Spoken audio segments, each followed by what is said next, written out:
Romohri Bapak Ibu, para Fater yang dikasih Tuhan, selamat malam. Ngantuk gak malam ini? Enggak. Kalau ngantuk suara saya lebih kencang lagi nanti. Bapak Ibu, temanya hari ini yang saya mau ajak adalah bagaimana kita bisa berjumpa Dia yang disalibkan dan juga yang hidup. Maka ada beberapa langkah yang saya mau tawarkan sehingga sampai ke titik bagaimana kita malam Paskah ini, Vigili Paskah ini bisa bertemu dengan Dia yang bangkit dan juga yang hidup. Kalau hari ini, langkah pertama, kalau hari ini disurvei yang ada di sini, ada berapa persen orang-orang yang suka dengan lagu-lagu kekinian? Mungkin kalau melihat wajahnya hari ini sedikit ya. Sedikit ya. Saya nggak tahu apakah banyak. Tapi kayaknya sudah mulai ini ya, berusia ya. Yang hadir cerah juga banyak gitu ya. Bahwa ada banyak kalau disurvei mungkin orang-orang suka dengan lagu-lagu kekinian. Maka ada ciri khas tertentu lagu kekinian, misalnya grup band atau penyanyi-penyanyi itu punya nama julukan fansnya. Kalau yang lagu kekinian, kalau nggak salah, misalnya kayak Blackpink yang lagi viral itu punya fans namanya adalah siapa? Blink, gue tahu ya. Luar binasa Anda. Atau misalnya yang Mahalini, walaupun nggak grup band tapi penyanyi solo itu punya juga kalau nggak salah namanya apa? Mylins tuh kan tahu semua. Berarti suka kekinian. Tapi di balik itu ternyata juga ada orang-orang yang suka dengan lagu-lagu yang zaman dulu. Dan zaman dulu kayaknya nggak punya fans kayak begitu ya. Saya nggak tahu ya. Misalnya mana? Pambors punya nggak? Nggak ada namanya ya, tapi enak lagu-lagunya. Suatu hari misalnya, dikala kita duduk di tepi pantai, dan itu selalu diulang-ulang terus tuh ya. Setiap pada acara terakhir itu lagunya. Nah, saya merasa bahwa ketika ada banyak orang yang suka dengan lagu-lagu zaman dulu, kadang-kadang kesukaan ini itu agak tanda kutip berlebihan. Sehingga yang muncul adalah sikap anti terhadap lagu-lagu modern. Kalau berlebihan. Apa yang semula dikatakan sebagai hobi memang bisa menjadi yang namanya fanatisme. Fanatik. Baik yang suka dengan lagu yang kekinian atau juga dengan suka yang lagu yang terlebih yang zaman dulu. Yang pertama hobi. Malah ada yang berpendapat lagu zaman sekarang itu maknanya lebih tidak mendalam dibandingkan yang lagu-lagu zaman dulu. Itu pembelaan mereka. Maka saya bilang apa yang dulu hobi itu kalau disalahartikan bisa menjadi sebagai fanatisme. Dan hal yang menarik untuk diamati, ternyata hobi mendengarkan dan menyanyikan lagu-lagu lama ini bisa membuat orang tanda kutip tenggelam di suatu masa, seolah-olah di masa yang serba indah, sebuah nostalgia atau nostalgila. Namun bisa juga disebut sebagai tanda kutip pelarian yang menyenangkan. Dipahami dulu ini ya. Ada sesuatu yang menjadi salah posisinya, maknanya. Nah, kalau mau dikaitkan dengan situasi dunia saat ini yang tidak menentu, kembali ke memori tentang masa lalu yang indah itu mungkin mencerminkan sebuah sikap kekhawatiran menghadapi kehidupan yang nyata saat ini. Dengan kata lain, tenggelam di masa lalu pun bisa dikatakan sebagai suatu kelekatan tanpa disadari, kalau tidak disadari. Dan melekat pada apa yang sudah lalu, ternyata kok bisa menghambat kita untuk memulai kembali sesuatu secara baru. Maka enak toh zamanku gitu ya. Dulu, Romo dulu itu kayak referen yang sering diungkapkan umat. Dulu itu Romo, zaman kapan tuh Pak? Dulu pokoknya Romo. Wah, pokoknya pusing malah saya. Dulu gitu ya. Jadi kata-kata yang tanpa disadari bisa menghambat kita memulai kembali sesuatu secara baru. Nah, bagaimana kalau yang muncul dalam memori kita saat ini bukan hal-hal yang indah, bukan hal-hal yang hanya indah, tapi juga yang menyakitkan. Sebagian orang hampir selalu mengingat sikap dan tindakan orang lain yang telah melukainya hingga bertahun-tahun setelahnya pun tetap diingat. Dan ingatan itu dalam hal ini menjadi ikatan yang setiap kali itu menjadi hambatan dalam menghadapi perubahan, menghambat perubahan. Bahkan alih-alih membahagiakan, malah lalu justru menakutkan. Sesuatu yang membahagiakan malah menjadi menakutkan. Hanya satu hal yang dapat mengubah kelekatan ini menjadi harapan yang baru, yakni adalah iman akan kebangkitan, akan sesuatu yang sama sekali baru. Langkah pertama, semoga dipahami. Langkah yang kedua, Bapak Ibu teman-teman, masing-masing Injil itu mempunyai sudut pandang yang berbeda tentang kisah kebangkitan Yesus. Tadi misal pertama Romo Aris mengungkapkan perbedaan-perbedaannya, Injil Matius, Markus, dan sebagainya. Hari ini bagi Matius, seorang malaikat Tuhan cukup untuk menggambarkan peristiwa yang luar biasa itu. Kehadirannya ditandai dengan gempa yang hebat dalam Injil hari ini. Wajahnya bagaikan kilat dan pakainya putih sebagaikan salju. Dan di tengah-tengah kegentaran itu, para penjaga kubur menjadi seperti orang-orang mati. Tetapi kepada kedua perempuan yang menengok kubur dikatakan, janganlah takut, sebab aku tahu kamu mencari Yesus yang disalibkan itu. Dan di kubur Yesus, hari itu, saat ini, kematian itu bersentuhan dengan yang namanya kemuliaan. Makna yang hanya dilihat dalam kerangka kesedihan, kedua perempuan itu mengalami masa dan makna yang begitu mendalam. Kematian bersentuhan dengan kemuliaan. Dan kedua perempuan itu digambarkan mengalami ketakutan, tetapi tanda komanya sekaligus sukacita yang besar. Walaupun kedua namanya hanya disebutkan Maria Magdalena dan Maria yang lain. Selanjutnya dalam poin yang kedua, terjadilah Yesus yang disebut oleh malaikat telah disalibkan menjumpai mereka. Apa yang terjadi? Yesus membiarkan dirinya didekati. Ini ada perbedaan lagi. Yesus membiarkan dirinya didekati, dipeluk kakinya dan disembah. Maka Matius mau menunjukkan bahwa Yesus yang menjumpai para saksi pertama kebangkitannya itu bukanlah roh, tetapi dirinya sendiri yang sungguh-sungguh nyata. Dia yang disalibkan kini hadir dan menjumpai mereka dengan seluruh dirinya. Ia bahkan meminta mereka untuk pergi dan mengatakan kepada saudara-saudaraku untuk melihatnya di Galilea. Ada sebuah pergerakan makna lagi. Dengan menyebut mereka saudara, ingatlah bagaimana Yesus dikhianati dengan proses yang begitu menakutkan. Dengan menyebut mereka saudara, Yesus memaklumkan yang namanya pengampunan dan pendamaian terhadap para murid-muridnya yang meninggalkannya. Dan di Galilea akan menjadi tempat untuk memulai segalanya secara baru. Langkah yang kedua. Langkah yang ketiga, Bapak Ibu teman-teman, di masa kita ini pertanyaannya, apakah masih ada perjumpaan-perjumpaan yang menandai awal yang baru seperti itu?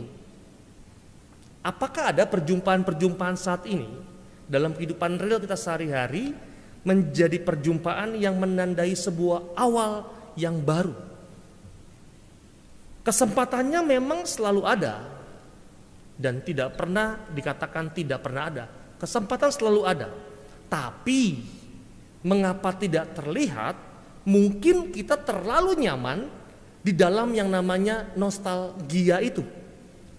Atau kita terlalu takut untuk memulai sesuatu secara baru.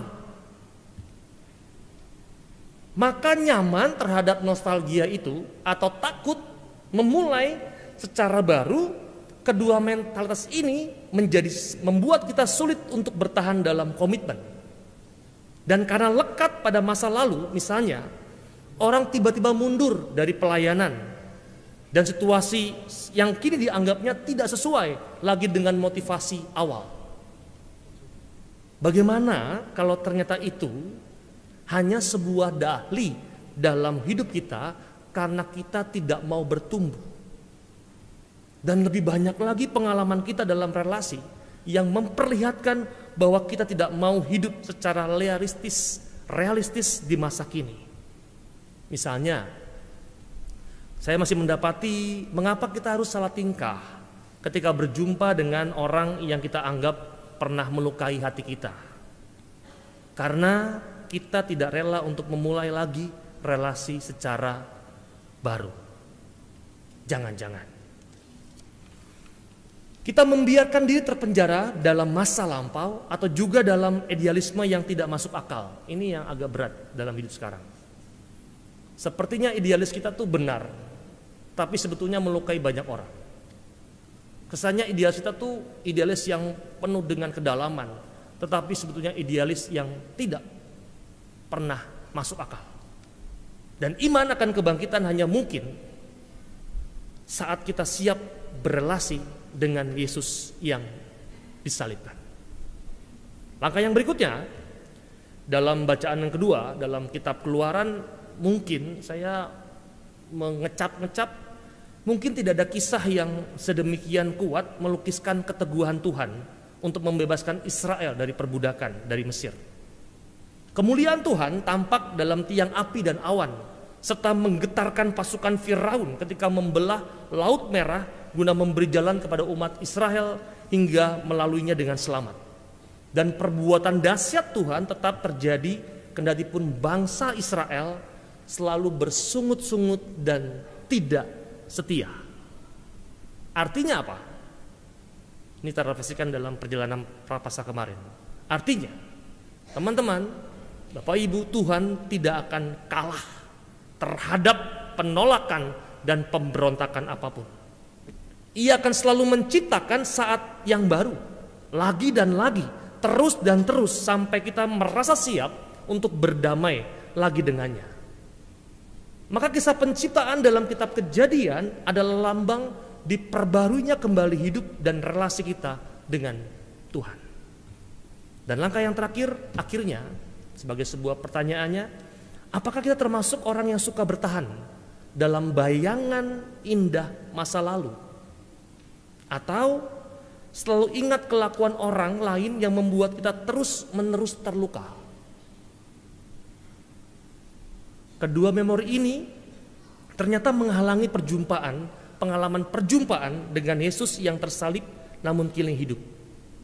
Seandainya Bapak Ibu teman-teman kita rela memulai banyak hal dan relasi secara baru, kita sudah akan menemukan sukacita dan semangat yang baru di dalam hidup kita yang sekarang.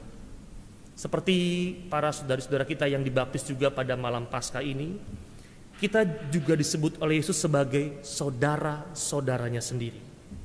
Yesus akan membiarkan dirinya kita dekati, kita peluk kakinya, dan kita sembah, karena ia bukanlah roh melainkan sosok nyata yang seringkali mengampuni kita.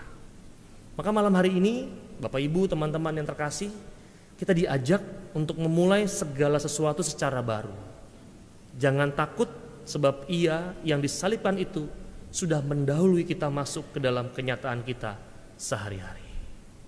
Maka sebagai penutup, saya akan mempersembahkan lagu. Silakan di-search lagunya, judulnya Kau Tetap Allah.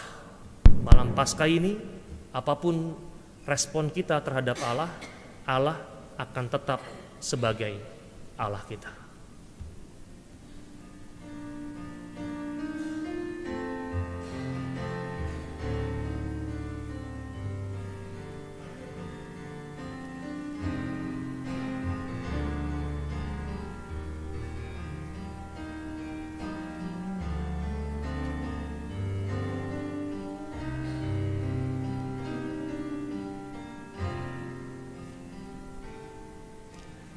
Betapa dahsyat Engkau Tuhan, Pencipta segala yang ada, dulu, sekarang, sekarang sampai selamanya. Hanya Engkau Tuhan, tak terselami pikiranmu, tak terukur panjang setiamu. Dulu, sekarang, sampai selamanya. Hanya Engkau Tuhan, ku sembah Kau Yesus. Hanya Engkau Allah di hidupku, tiada yang lain, hanya Kau, hanya Engkau Tuhan. Selamanya Kau tetap Allah, walau dunia semua bergoncang, tak tergoyahkan, Kau tetap Allah. Tahu lagunya? Nyanyi bareng-bareng yuk. Betapa dahsyat Engkau Tuhan, pencipta segala yang ada. Dulu, sekarang, sampai selamanya. Hanya Engkau Tuhan, tak terselami pikiranmu, tak terukur panjang setiamu. Dulu, sekarang, sampai selamanya. Hanya Engkau Tuhan, ku sembah Kau. Hanya Engkau Allah di hidupku, tiada yang lain, hanya Kau, hanya Engkau Tuhan. Selamanya Kau tetap Allah, walau dunia semua bergoncang, tak tergoyahkan, Kau tetap Allah.